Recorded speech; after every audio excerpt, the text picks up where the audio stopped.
Happy birthday to me. This is the subject of my talk today. It's my book, the second edition of my book, Into the Silence.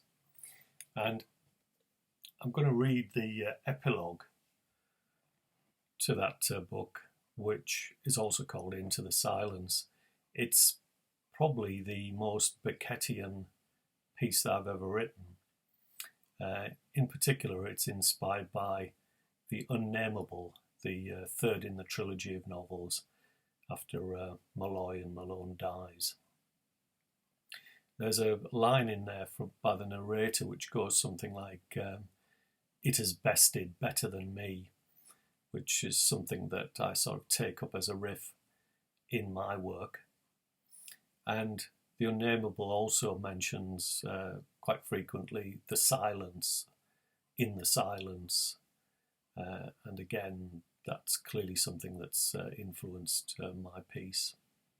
So, I'm going to now read you Into the Silence, which, as I say, is the epilogue to this book. To obsessively compose and rearrange the familiar characters that stretch in taut black furrows across the perfect whiteness of the page is what I must do, in much the same way as the spider is compelled to spin its web, or the bird to build its nest.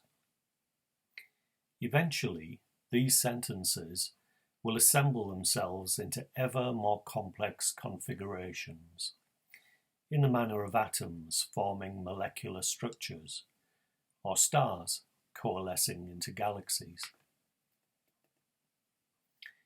It is at this point that the voices rear up. "This is not our way of speaking," they murmur indignantly. "Your paradigm is not our paradigm. You are most definitely not one of us. Yours is an uncouth, barbarous language. By contrast, we are cultured and our speech mellifluous. Our mouths are dripping with honey. You must desist forthwith from this foolishness. You really have nothing to gain from this endeavour. In any event, we have taken the appropriate measures to stifle your speech. Your persistence is frankly perverse. We have beaten better men than you." So it is that the silence becomes my solitary auditor, neither rejecting nor approving. It affects strict neutrality. It has no opinion. It is merely a receptacle. It is the well for these droplets of rainwater. My words are therefore destined to be transmitted into the silence. How could it be otherwise? Only one thing sustains me. I brought them into existence. That they exist is an indisputable fact, which cannot be questioned. The voices will never convince me otherwise. My grasp of reality is unimpaired.